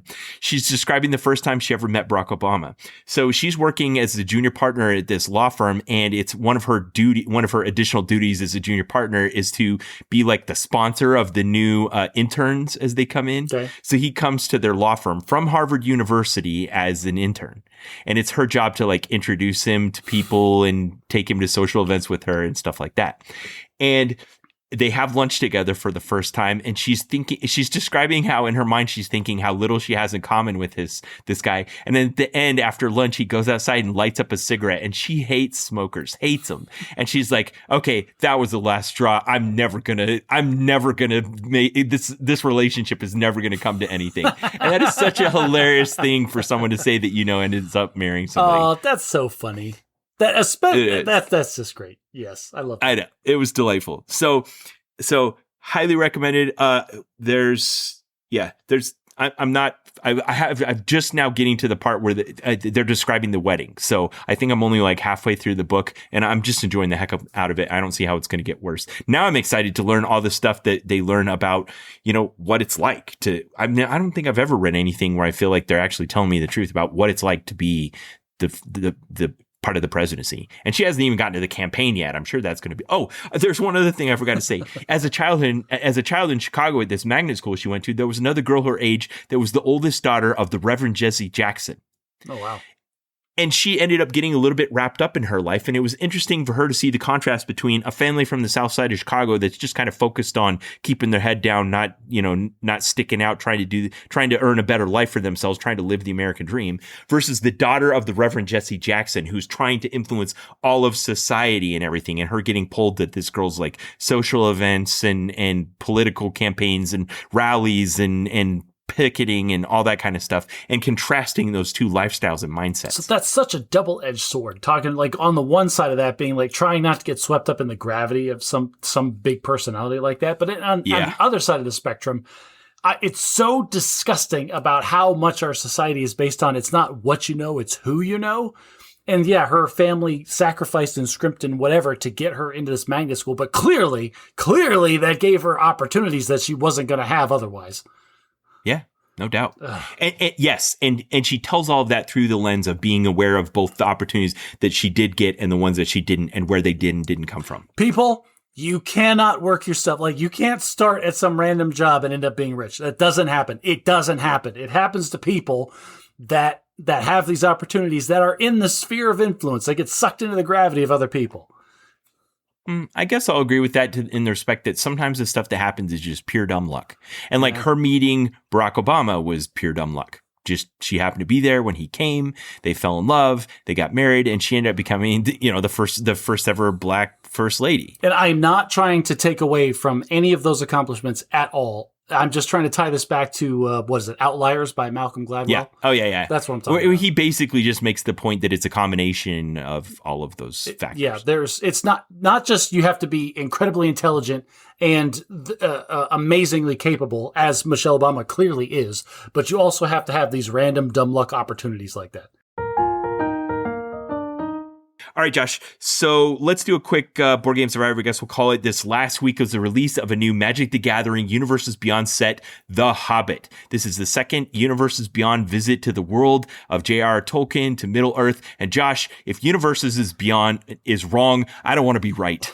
Okay. So tell me, how hyped were you for The Hobbit to come out? Super hyped. I enjoyed the first Lord of the Rings set immensely. It fits so well into the Magic the Gathering universe and gameplay style, and I was just looking forward to going back, just unreservedly. Okay. This is one of the few times I'm going to ask you, Ben, you stay in your seat. You do not get to reach to the internet to choke me out, because I almost skipped this set entirely. What? I was, okay, Why? The day before the pre-release, I honestly was in the car taking my daughter to Krav Maga, and I said, there's a new set of Magic coming out tomorrow. And she goes, oh yeah? And I was like, yeah. I don't know if I want to do our pre-release thing and actually buy any of it or play any of it. It really was like a spur of the moment. Josh. It was a spur of the moment decision on Friday. I'm like, you know what? I'm feeling okay. Let's have fun with the Show kiddos. me on the doll where Universes Beyond hurt you, Josh.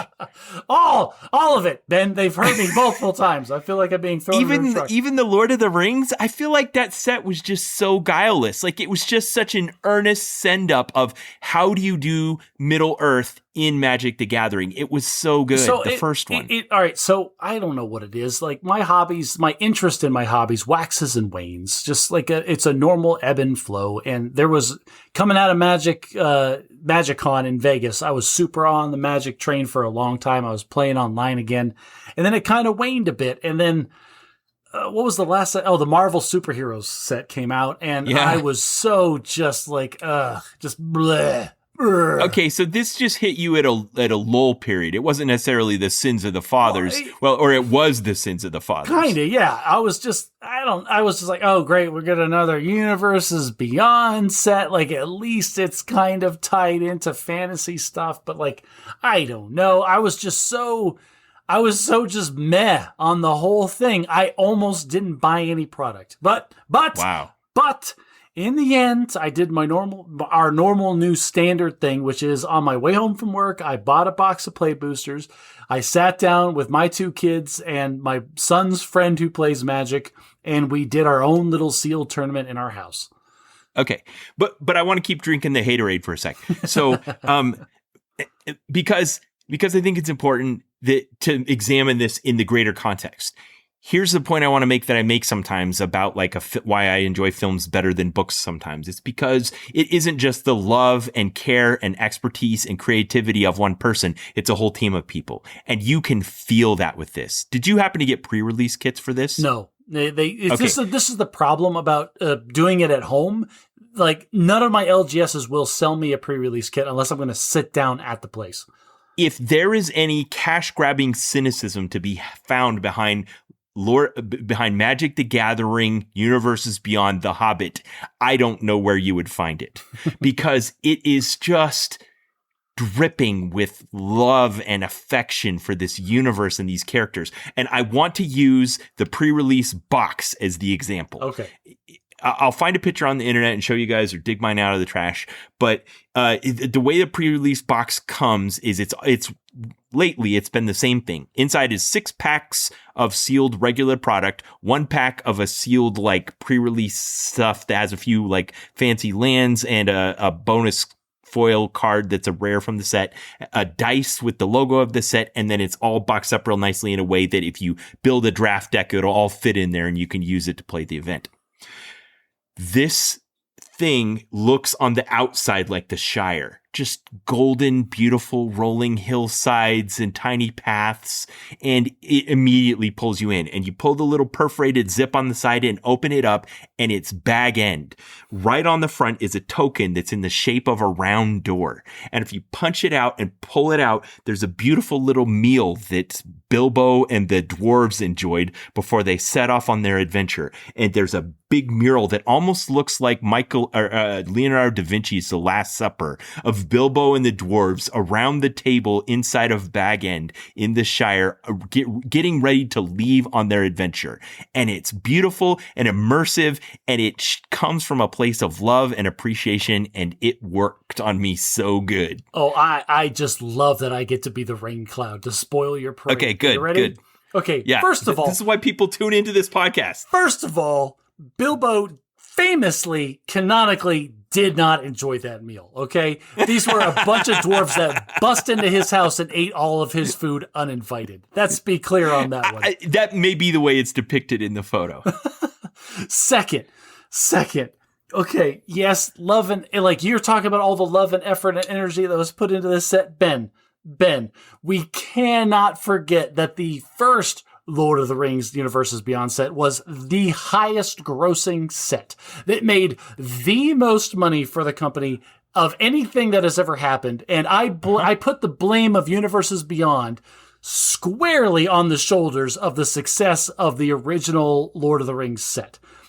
Yes. That doomed us to an eternal fate of every other set being Universes Beyond. Okay, I'm not going to argue against you for that point. If you want to say that Universes Beyond is the plague that's eventually going to destroy Magic the Gathering and Lord of the Rings is to blame, you might have a point. Yeah, that might be a great hot take, Josh. Lord of the Rings is the plague rat that brought this plague over to us. And so, of course, like, the guy, like, corporate Hasbro is going to come down like, all right, listen up, people. I don't know what these cardboard squares are that y'all are selling, but people really like the Lord of the Rings one, and we're doing it again. And so it needs to be just as good and twice as expensive. So get to work. And not only that, like, I would be less cynical if they haven't already announced that there's going to be another Lord of the Rings Universes Beyond coming out in 2027. What are they going to call it? The Five Armies Clash. Oh, okay.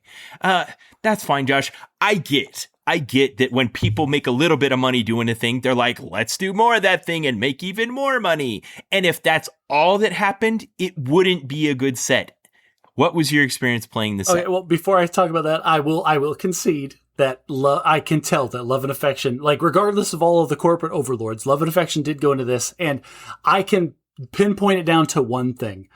If you look at the dwarf token, yes, that was the same thing I was going to say. Okay, so Magic the Gathering has tokens. Who cares? If you don't play Magic, there are tokens. You don't care what they are. They're kind of cards, but they're not. But they will print cards that have tokens on them. And it says token creature dash and whatever the token creature is. Token creature elf, token creature goblin, token creature dragon. Token creature mirror. Ben, you forgot the best token creature. But for the dwarves... I only named ones in the Lord of the Rings universe, but go on. Fair. But specifically in this set, they have token creature dwarf, and it's not token creature, it's Tolkien creature. Tolkien. Kien, yeah.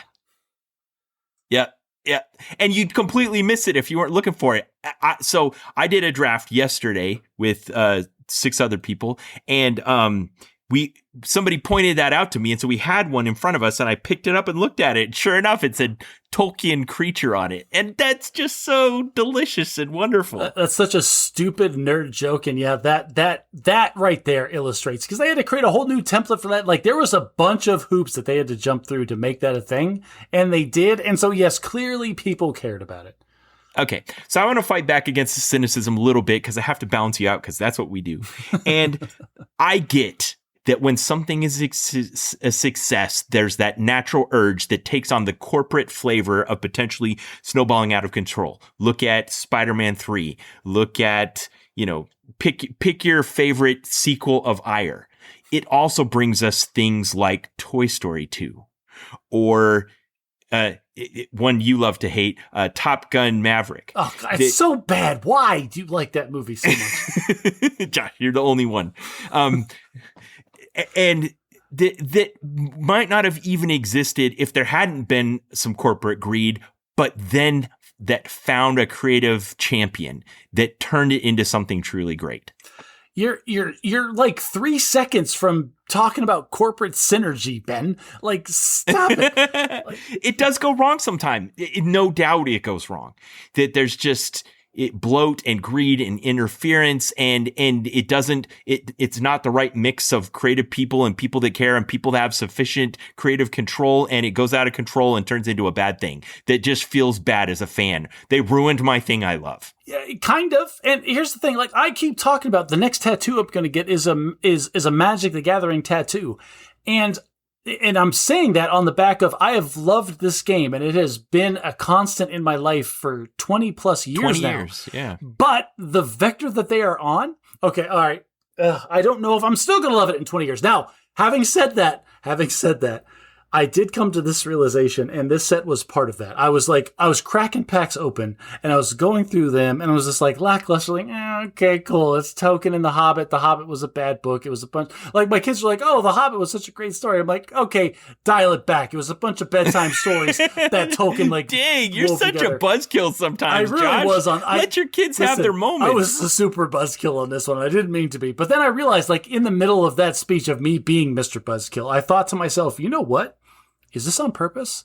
Like, Universes Beyond is like the thing that people argue about in the Magic community. If you get a group of Magic players together, the thing that they're going to argue about is the pros and cons of Universes Beyond. Because some people love it, some people hate it. I hate it. You're okay with it, I guess. But then I realized, Ben, oh no, Ben, am I playing into it? Is all press? All press is good press. Yeah. Are they doing it on purpose? Are they just giving the old hats like that are sitting on their porch like oh, just more clouds to yell at? Like, oh, I hate these stupid Universes Beyond. Now shut up and give me a box of play boosters of The Hobbit. Like you see what I'm talking about? Yes, and I've seen this exact debate play out in the Magic forums where they come to this realization that, like, okay, I'm not happy with this, but I haven't stopped buying product, and I'm on here talking about it, which is generating all of this hype surrounding it, and I'm not willing to stop. I've seen them say that. Like, yeah, this is the realization I'm coming to. Is like, oh crap. Like, like you're right. They got me. Like, I'm in the trap. They set a trap and they baited it with cheese. And like a stupid rat, I went straight for, like, oh, I hate this Universes Beyond. And here I am on my platform announcing to all 6 people that listen to us, talking about Magic the Gathering for the last 15 minutes. Okay, you just reminded me of one of my favorite scenes from the bar on the Next Generation Star Trek. It's when Data gets his emotion chip and he goes down and Guinan's down there and she gives him a drink and he takes it and he makes a face and she's like, "What is it?" He's like, "I hate this. It's the worst thing I ever had." Well, no, and she says, "Would you like another?" And he goes, "Yes, please." Hang on a second. This scene is much more elaborate than that. And I was trying to do it fast. Oh, that's the problem. I'm going to actually because no, you can't do it fast. He ruins the whole scene. He drinks it and he makes like a really weird face. Like, what's going on? I don't know. I think it's eliciting emotional response. He tries again and makes the same weird face. It's like, that's really strange. And then the Dinah, Whoopi Goldberg goes, "It looks like he hates it." And then he's like, "Yes, I hate this." Would you like another? "Yes, please. Fill me up."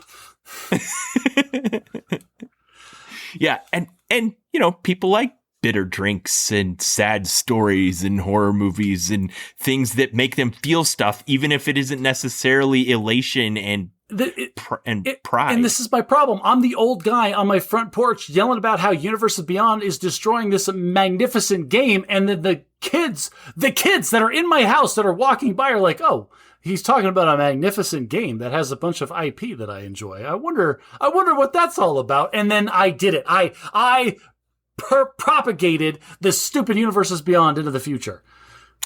The art in this set is so beautiful. And I can imagine if there was a kid your son's age that were looking at these cards and starting to imagine this stuff, and maybe that piqued enough interest for them to go back and read Tolkien's classic novel. And like you said, it's not his greatest work. It was originally a story that he told to his children, as we talked about when we reviewed it on this podcast. However, maybe your son will pick it up and read the book, and maybe the images that go through his mind as he's imagining this universe, instead of being like the goofy cartoon that I saw back in the 80s, are actually based on this beautiful art from this set. It's just win-win. All right, so I'm going to rain on your parade a little bit again. First of all, one, art magic always has beautiful art. Period. Dot. Like, that is the end of that statement. The artists are fantastic. Two, if you are an artist that like is then called up by this company, it's like, "Hey, I need you to do art," and it is in like Tolkien's Lord of the Rings universe. I feel like that is, if you're a fantasy artist, that is the call. This is the holy grail of phone calls. This is like you're getting called up and drafted into the big leagues kind of thing. I know. It's like some Hollywood celebrity that's been petering along for years, hoping for your big breakthrough. And Kevin Feige calls it and says, "Hey, we're going to bring in another superhero. We want you to audition for this role." You're like, "Heck yeah, bring me on." I've been waiting for this all my whole career. Yeah. Can you imagine being a fantasy artist and being asked, "Hey, I need you to come up with custom art in your style of Elrond of Rivendell"? Like, we really need a card to show Gandalf shooting off fireworks in front of a bunch of hobbits. Do you think you can do that for me? I mean, if you were still conscious at that point, you just scream yes over and over into your phone long after the other person has hung up.